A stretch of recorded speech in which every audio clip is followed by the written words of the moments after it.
Hi, I'm Toni from the South Valley Library, and we're celebrating Banned Books Week and your freedom to read. Today, I'm reading a passage from The Giver by Lois Lowry. This book was published in 1993 and first banned in California in 1994. The state that's been responsible for the most attempts to remove this book is Texas, but it's also been challenged in many other states around the country.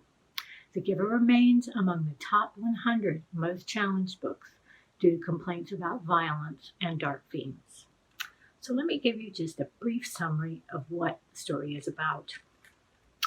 Life in the community where Jonas lives is idyllic. Designated birth mothers produce new children who are assigned to appropriate family units, one male, one female to each. Citizens are assigned their partners and their jobs. No one thinks to ask questions. Everyone obeys. The community is a precisely choreographed world without conflict, inequality, divorce, unemployment, injustice, or choice. Everyone is the same, except Jonas. So this is the story of Jonas and his community. So let me read you just a little taste of this book, The Giver by Lois Lowry.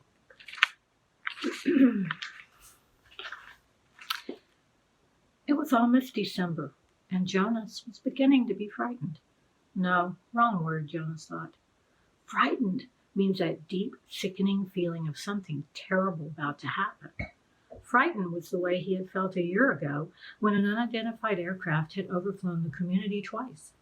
He had seen it both times. Squinting toward the sky, he had seen the sleek jet, almost a blur at its high speed, go past, and a second later heard the blast of sound that followed. Then, one more time, a moment later, from the opposite direction, the same plane. At first, he had been only fascinated. He had never seen aircraft so close, for it was against the rules for pilots to fly over the community. Occasionally, when supplies were delivered by cargo planes to the landing field across the river, the children rode their bicycles to the riverbank and watched, intrigued, the unloading and then the takeoff directed to the west, always away from the community. But the aircraft a year ago had been different. It was not a squat, fat-bellied cargo plane, but a needle-nosed, single-pilot jet. Jonas, looking around anxiously, had seen others, adults as well as children, stop what they were doing and wait, confused, for an explanation of the frightening event.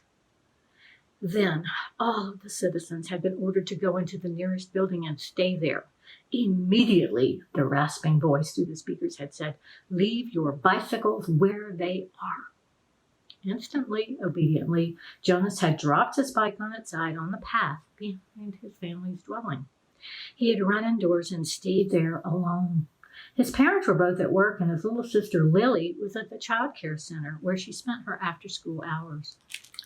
Looking through the front window, he had seen no people.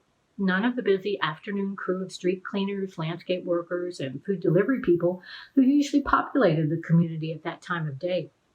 He saw only the abandoned bikes here and there on their sides. An upturned wheel on one was still revolving slowly. He had been frightened then. The sense of his own community silent had made his stomach churn. He had trembled. But it had been nothing.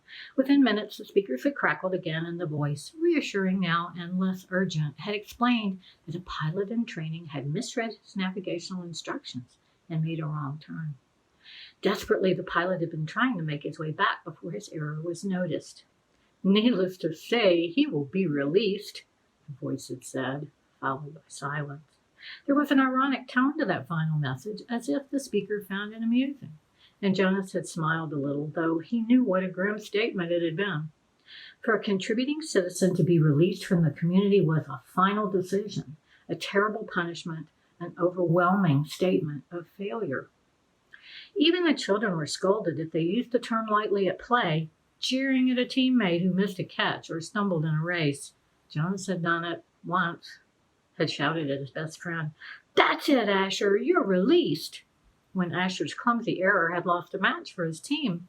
He'd been taken aside for a brief and serious talk by the coach, had hung his head with guilt and embarrassment, and apologized to Asher after the game. Now, thinking about the feeling of fear as he pedaled home along the river path, he remembered that moment of palpable stomach-sinking terror when the aircraft had streaked above. It was not what he was feeling now with December approaching. He searched for the right word to describe his own feeling. Jonas was careful about language, not like his friend Asher, who talked too fast and mixed things up, scrambling words and phrases until they were barely recognizable and often very funny. Jonas grinned, remembering the morning that Asher had dashed into the classroom late as usual, arriving breathlessly in the middle of the chanting of the morning anthem. When the class took their seats at the conclusion of the patriotic hymn, Asher remained standing to make his public apology as was required. "I apologize for inconveniencing my learning community." Asher ran through the standard apology phrase rapidly, still catching his breath. The instructor and class waited patiently for his explanation. The students had all been grinning because they had listened to Asher's explanations so many times before. "I left home at the correct time, but when I was riding along near the hatchery, the crew was separating some salmon. I guess I got distracted watching them. I apologize to my classmates," Asher concluded. He smoothed his rumpled tunic and sat down. "We appreciate your apology, Asher," the class recited in standard response in unison. Many of the students were biting their lips to keep from laughing. "I accept your apology, Asher," the instructor said. He was smiling. "And I thank you because, once again, you have provided an opportunity for a lesson in language." Distraught is too strong an adjective to describe salmon viewing. He turned and wrote "distraught" on the instructional board. Beside it, he wrote "distracted." Jonas, nearing his home now, smiled at the recollection. Thinking still as he wheeled his bike into the narrow port beside the door, he realized that frightened was the wrong word to describe his feelings. Now that December was almost here, it was too strong an adjective. He'd waited a long time for this special December. Now that it was almost upon him, he wasn't frightened, but he was eager, he decided. He was eager for it to come. And he was excited, certainly. All of the 11s were excited about the event that would be coming so soon.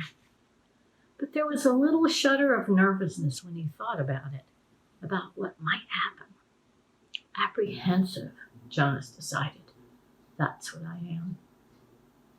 And so we'll leave Jonas right there, apprehensive about the approach of December and the ceremony.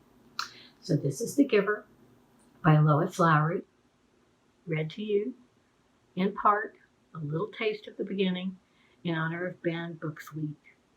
Have a great day, and if you're interested in the book, it's available in several different formats from the Washoe County Library System. Thanks a lot for listening, and I hope you enjoyed the rest of the story. Bye-bye.